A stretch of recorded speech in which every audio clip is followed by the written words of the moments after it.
Assalamualaikum warahmatullahi wabarakatuh.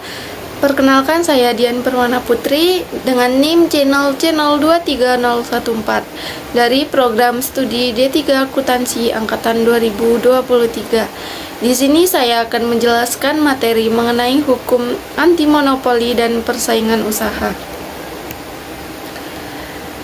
Dalam sistem ekonomi yang sehat, persaingan usaha yang adil menjadi faktor utama dalam mendorong inovasi, efisiensi, dan kesejahteraan konsumen.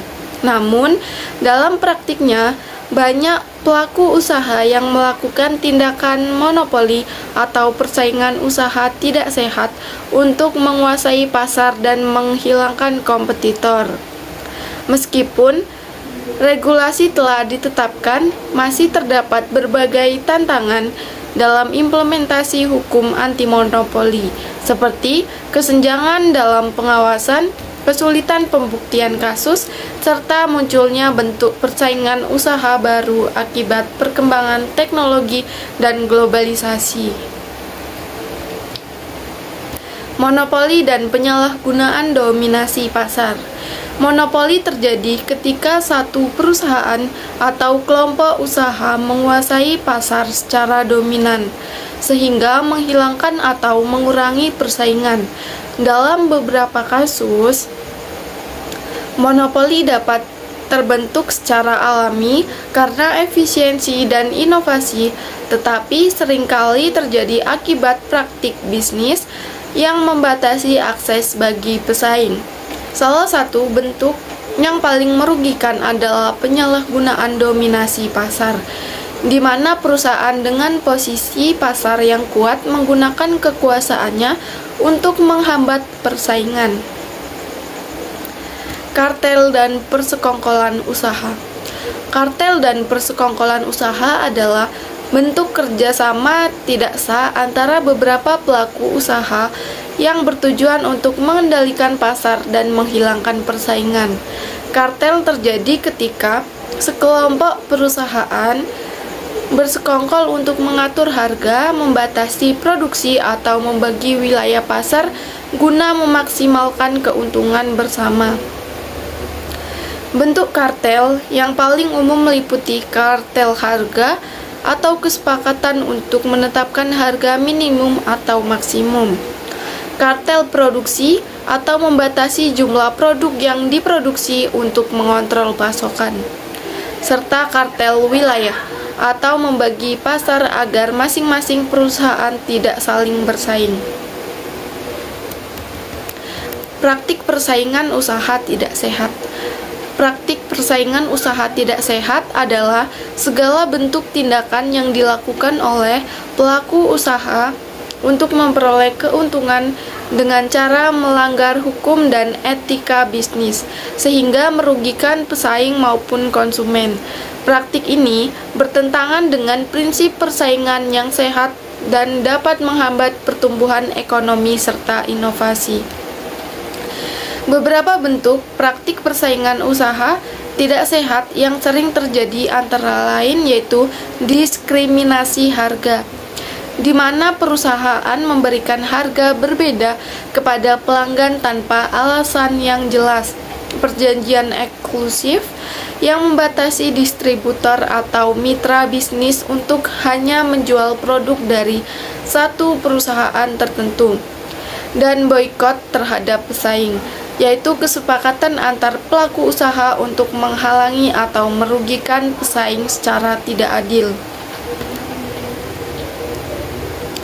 Jenis-jenis sanksi ada 3. Yang pertama yaitu ada sanksi administratif atau denda administratif berupa pembayaran sejumlah uang tertentu sesuai keputusan Komisi Pengawas Persaingan Usaha atau KPPU.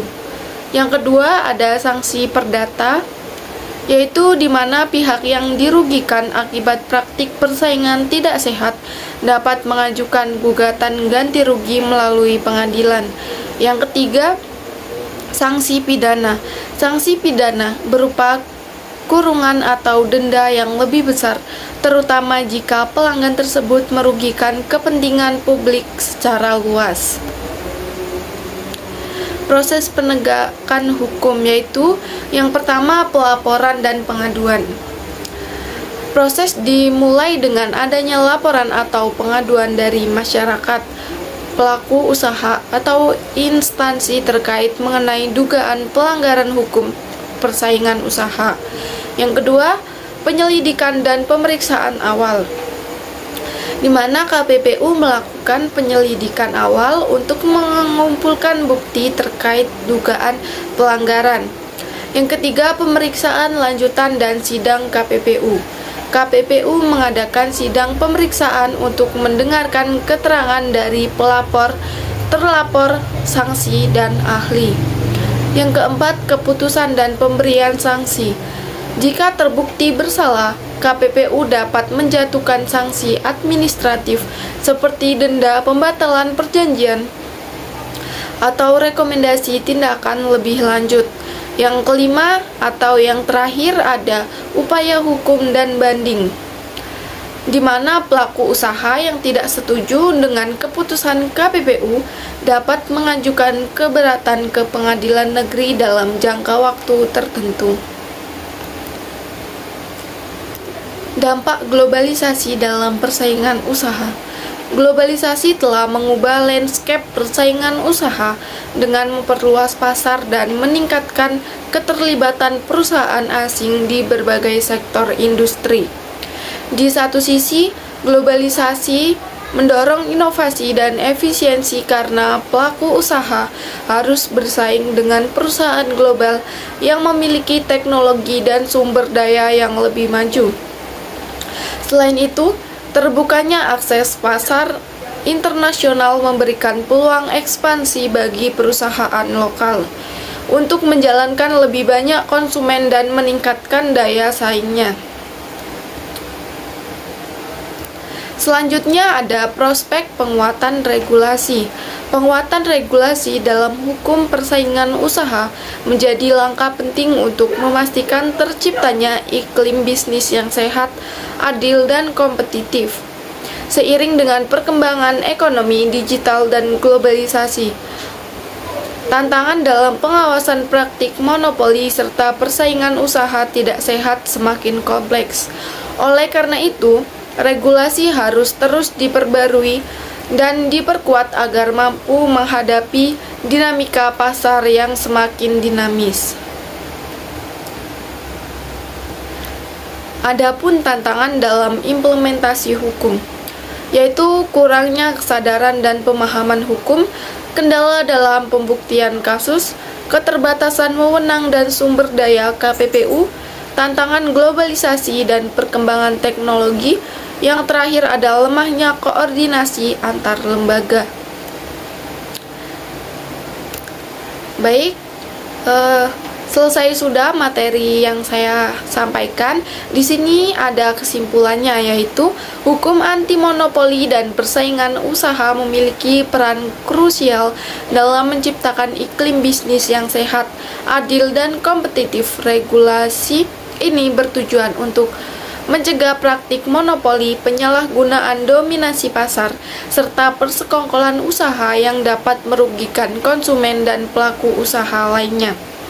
Namun, implementasi hukum ini masih menghadapi berbagai tantangan, seperti rendahnya kesadaran hukum, keterbatasan wewenang KPPU, serta kompleksitas persaingan di era globalisasi dan ekonomi digital.